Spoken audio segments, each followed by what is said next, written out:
I'm Serena Aswell, and I'm going to be giving you a professional development on implementing IEP accommodations in the classroom.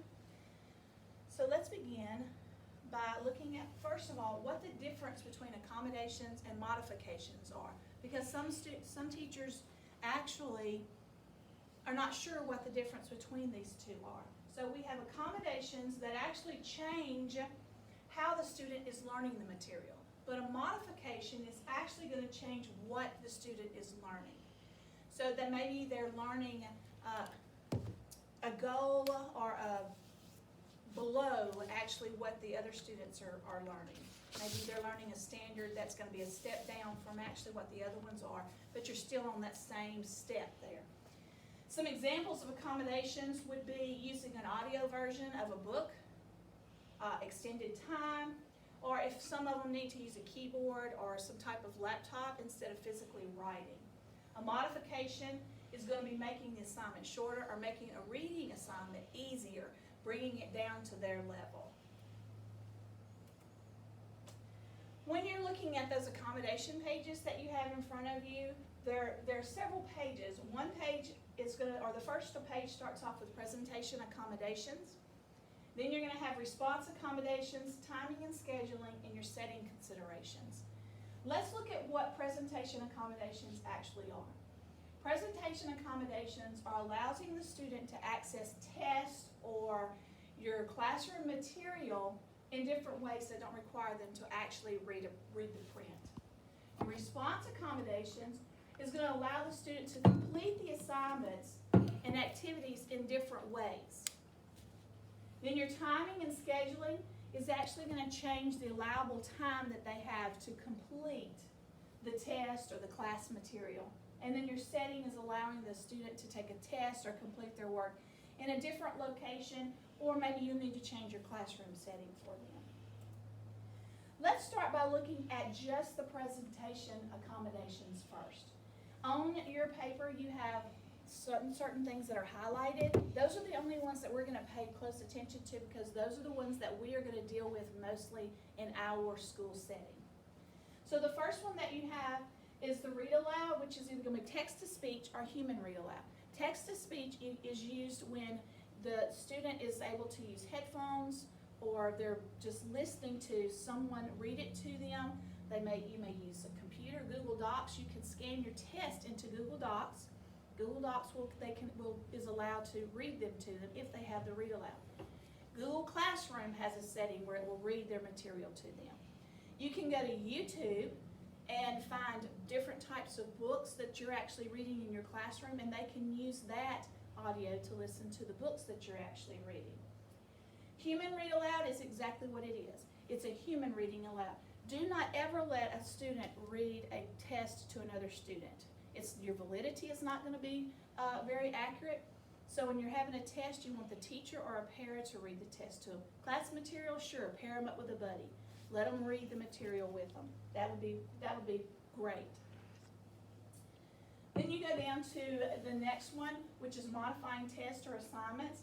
The first one where it says modify test, that's where if a student has this checked, that's where you want to make their test different. Their test has to look different from the other classroom.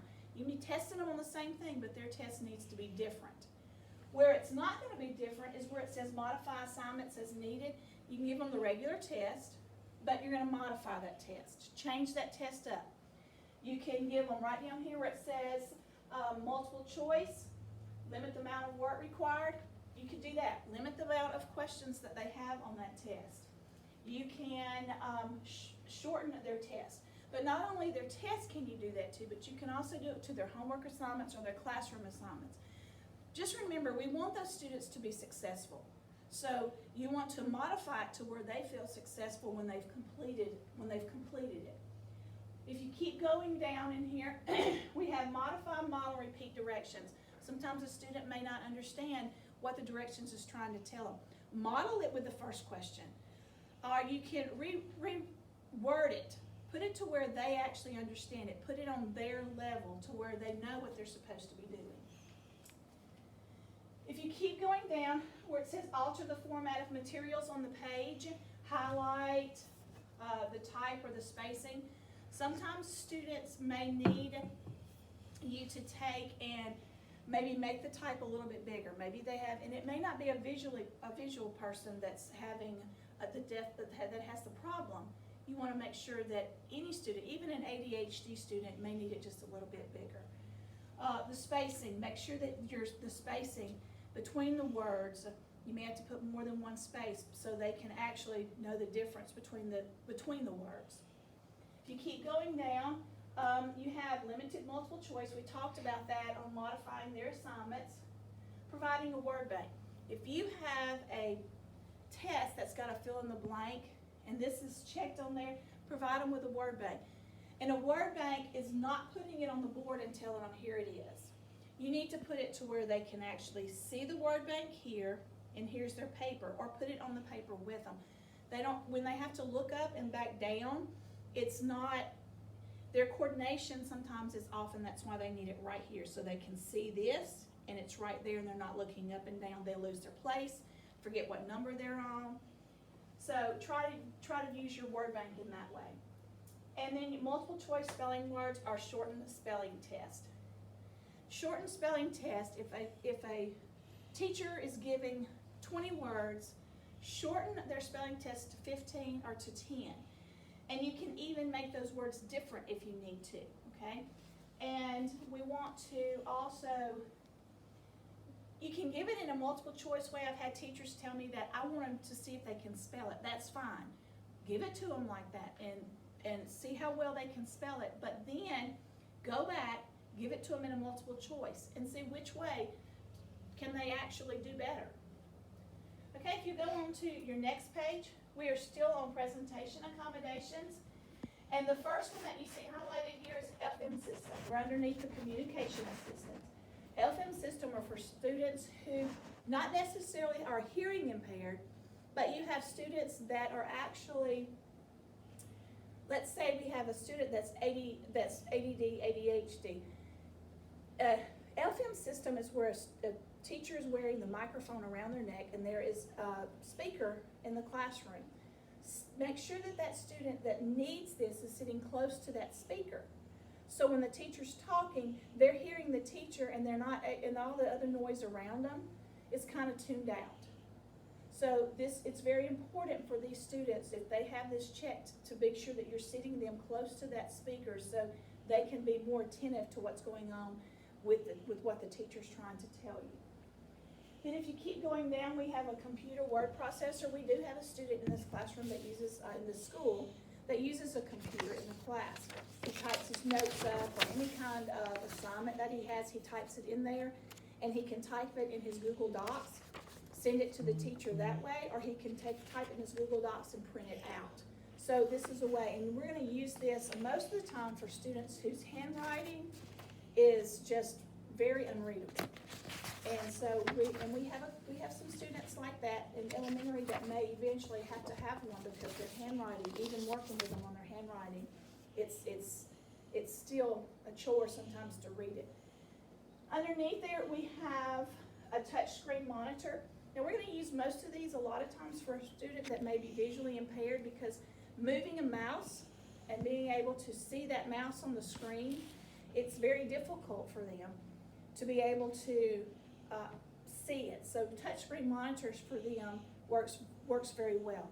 We can also use touchscreen monitors for some of those students who are at the younger age and are not quite able to work the mouse, or they don't have that coordination with working the mouse.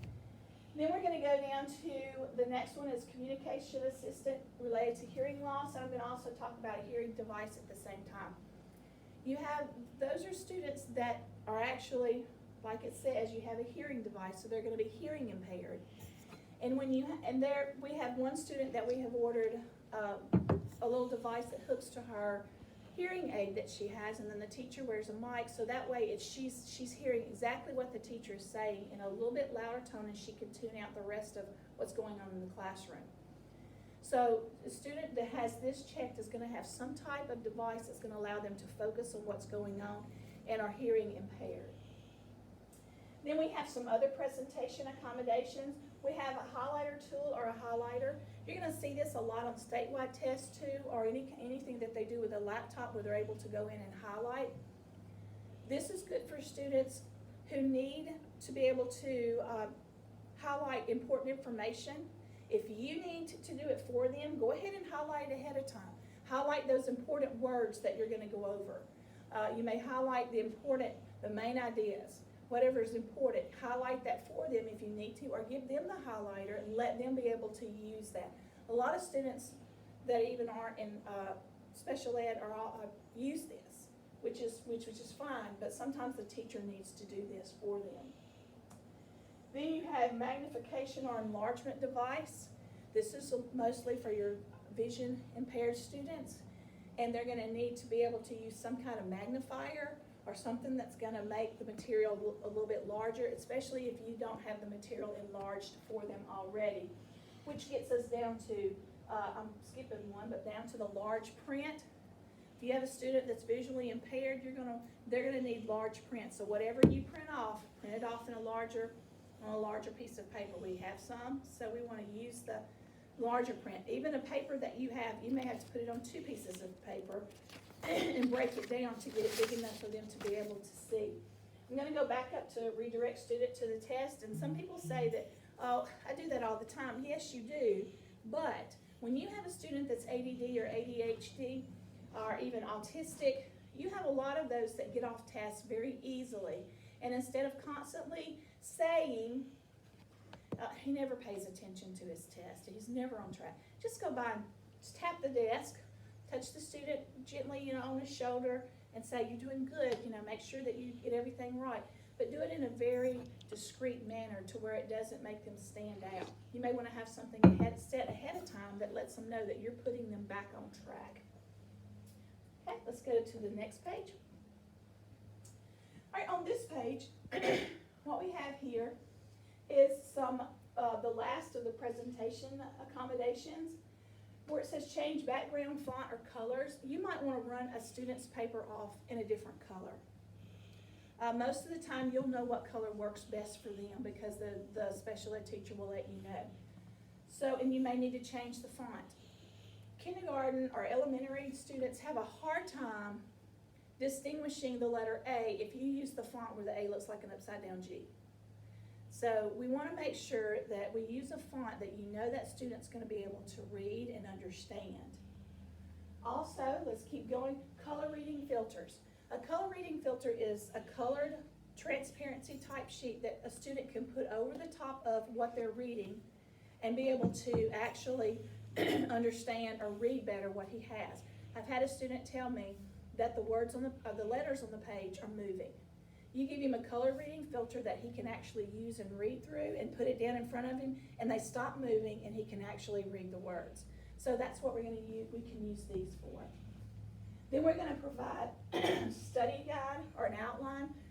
A teacher can say, okay, here is your outline. It can be the one that she used to teach the lesson. It can be one that she made up for the whole entire class. But be sure that they have this. And this is going to go along with one that we're going to get to later. But these right here that you provide may be filled in. They may not be filled in. If you're going to give a study guide to a student that you're going to go over with in class, don't give it to them until the end of class. Wait until they've gone over the study guide with you and they've worked it with you, because that's repetitive for them. They're getting it, they're hearing it, they're seeing it, they're working it.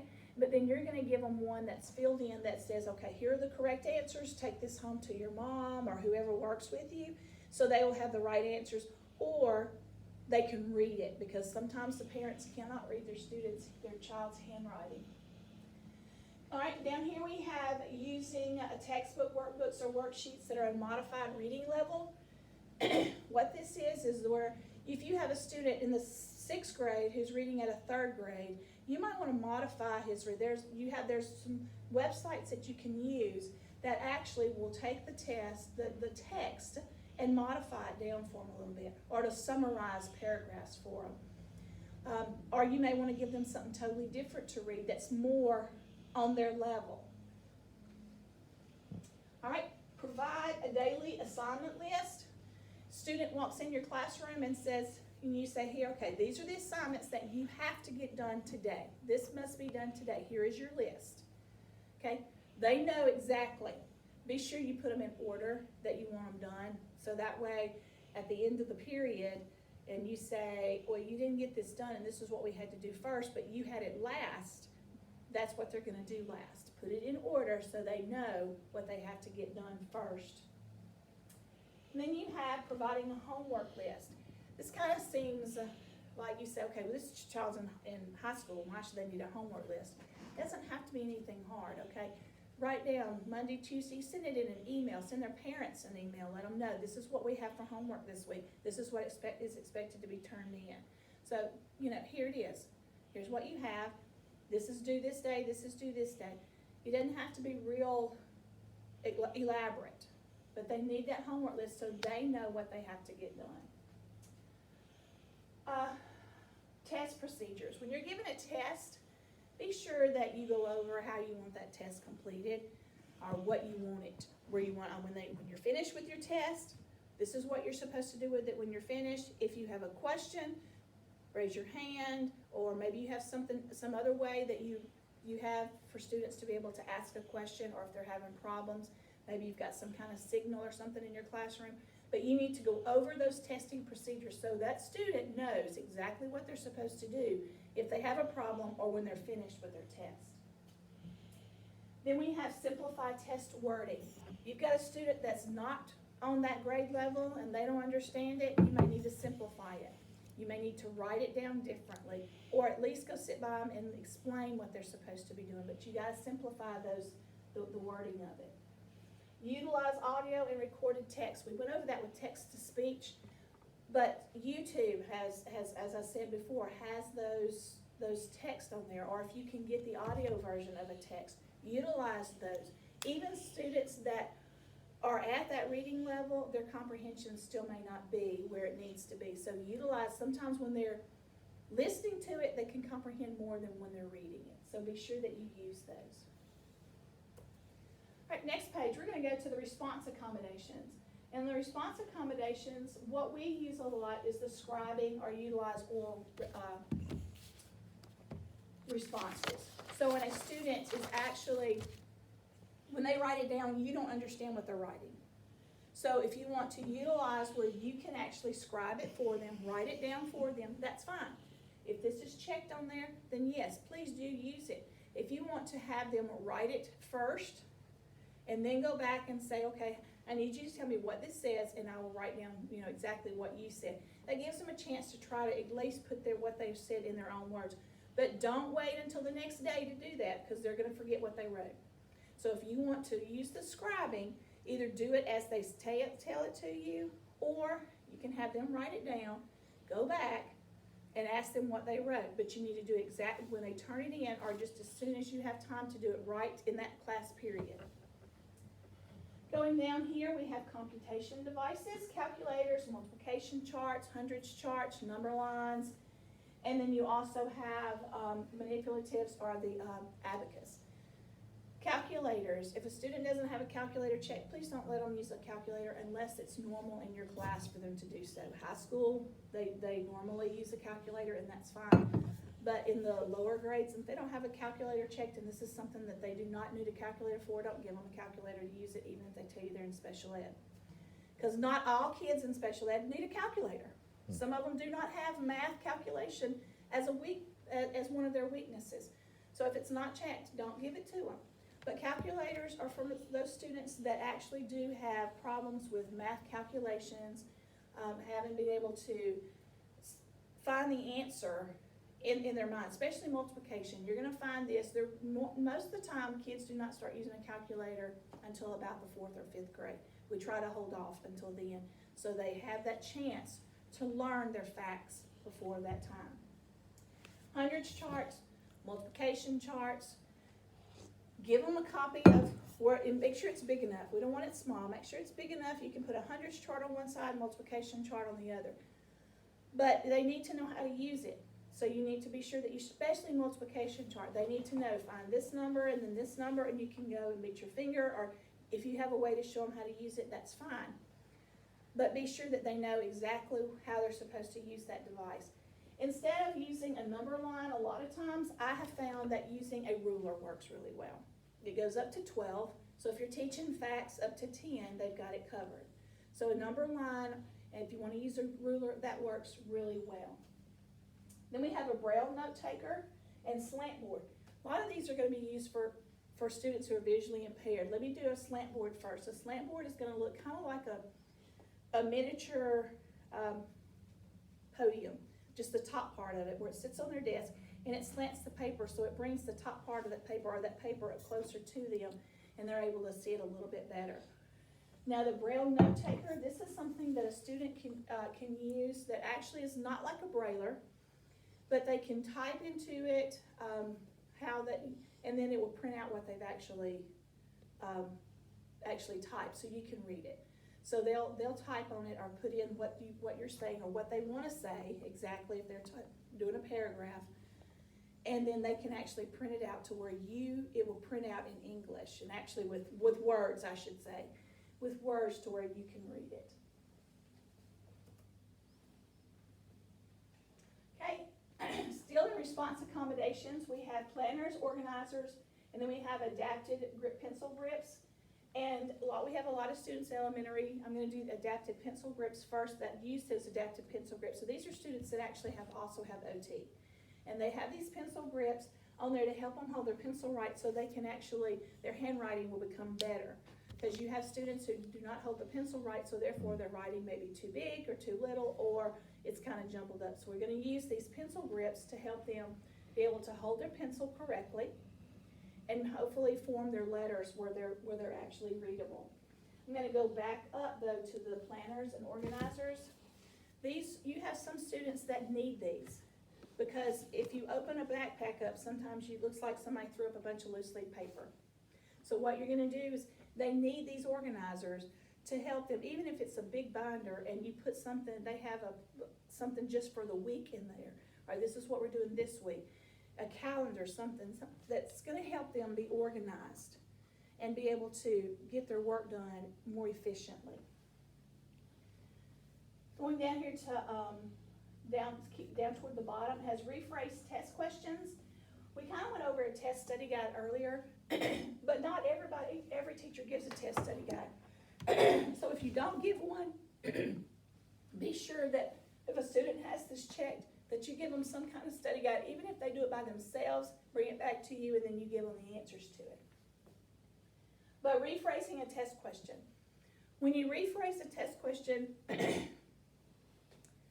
kind of like they don't understand. I'm going to use an essay question, for example. Okay, you have gotten several sentences up here about something you want them to write, and they don't understand exactly what they're supposed to be writing. Go back and rephrase it. Make it a little bit simpler. Okay, this is what you have to write, and these are the 2 things I want you to have in it, or the 3 things that need to be in it. Make it simpler. 5 or 6 sentences sometimes is too much for them. So make those directions a little bit simpler. Just explain it to them. Shorten their task. If you're doing a project or doing something in class that's got several steps to it for them to complete, shorten it. Or if you've got a homework assignment that they've got to complete and it's got to be finished in 2 or 3 days, and you know that that's probably still not long enough for them, shorten theirs so they'll be sure they have it finished on time. Even if they will have extended time on it, shorten it anyway, because sometimes having extended time with a high school student makes them feel like they're kind of set apart and they're different, and we don't want them to feel that way. So shorten it for them so they can still have it turned in on time. Dictionary, thesaurus, spell checker. Spell checker is going to be on those computers, those that are using the computer, so if they're typing something in, allow them to use the spell checker. Some teachers don't want them to because they want to see, can they spell the word? But if it's checked on there, let them use that spell checker, because you want them to be successful. But dictionary, thesaurus. This is going to be on a statewide test too. But let them use that dictionary. If they can't know how to spell a word or not sure if the word is appropriate to be used in that sentence, let them look it up. Let them use the thesaurus to see, okay, this is really what I want to say, but maybe I want to use a different word. High school students are going to be more apt to use these than the lower ones, but we need to be working with them and teaching them how to use these things. All right, and then the next page, timing and scheduling. Students with extended time. That doesn't mean if you're giving them a test that they have all week to finish it. Extended time means that, okay, maybe they didn't finish it this class period, but you need to set up a time that they can come back and either finish it later that afternoon or let them finish it at the beginning of the class. But when you give them extended time, you need to tell them, okay, you have extended time. If you don't finish today, it has to be finished by this time. Because if you don't tell them or give them a deadline for it, some of them are gonna just take it forever and say, oh, well, yeah, I have extended time, but extended time doesn't mean a week on a test that you gave on Monday that only had 12 questions. So you need to work it out with them. Okay, you didn't finish this class period, but it must be finished by then. So extended time means that they can have an extra time to finish a test. Extra time on written work. If you're giving them an assignment, a page that they have to write or a paragraph they have to write, and it is actually homework and you're asking for it to be turned in the next day, maybe they are having difficulty with it at home, maybe they're not getting any help at home, so give them an extra night, or let them help work coming to you and let you help them finish it. Give them a little extra time on that task. Prior notice of test. Don't come in on a student, especially a student that's autistic, ADD, ADHD, and say, we're having a test today, because you may have a meltdown right there. Let them know we're having a test on this day. Write it down for them, because they're not going to remember, or have them write it down. If they have a graphic organizer, or if they've got an organizer in their binder, write it down. Make sure they write it down, because that way, if they've written it down, they've written it, they've seen it, they've actually heard it in their mind as they're writing it down. We have a test on this day. Don't surprise them with a test. Be sure that they know in advance. Allow breaks during work periods. If they're taking a test, go back. When they're finished with it, give them a break. Send them to the water fountain to get a drink of water and right back. Let them get up and just kind of walk around the room, just, very quietly, and sit back and then sit back down. Because sometimes, especially, there's one student in particular in our school that I can know of that after a while, she's tired of sitting there and she needs to get up and wander. So allow them that, just a short break, just a minute. It doesn't. Are we talking about Lacey? Yeah, we're talking about that person. Okay, and the last page on your setting consideration, we don't have very many individual testing, so when we test, but if we do have individual testing, that is individual, one-on-one, okay? And again, this is the teacher or the para. Small group testing is mostly what we deal with. In small groups, in our resource setting, a small group is 5 or 6 students at times. If you're going to small group in your classroom, no more than 4 or 5, because you're trying to test a small group while you've got 20 other kids taking a test behind you. So small group is 4 or 5 in the classroom setting. In our setting, in the resource setting, sometimes we have up to 6. So keep your groups small in your classroom. Peer tutors or buddies or note takers. If you have some students that are really good note takers, and you know that this student over here took notes, maybe you can't read them, maybe I can't read them, maybe their parents can't read them, make a copy of that student's notes. If the student doesn't care that you made a copy of their notes, make a copy of their notes and give it to that other student. Not just for that student, but possibly for the student's parents who are going to help them study for that test. Desktop list of tasks. Okay, if you've got something that they've got to do that day, an assignment, make sure you give them the list of how that assignment is to be completed. Or maybe this is the first thing that you have to do in order to start your assignment. So as long as they have that, because if you don't, they're going to get lost. What am I supposed to do next? And what comes after that? That's what you're going to hear. If you give them a list of it, that way they can see, okay, this is the first step, the second step, and it'll go a little bit smoother for them and for you. And the last thing is specified seating area. Some students work better if they're sitting close to the teacher's desk. Some work better if they're sitting closer to the front of the room, close to the smartboard. Some work better if they're sitting back in the far corner. But you want to make sure that you find an area in the classroom that works better for them.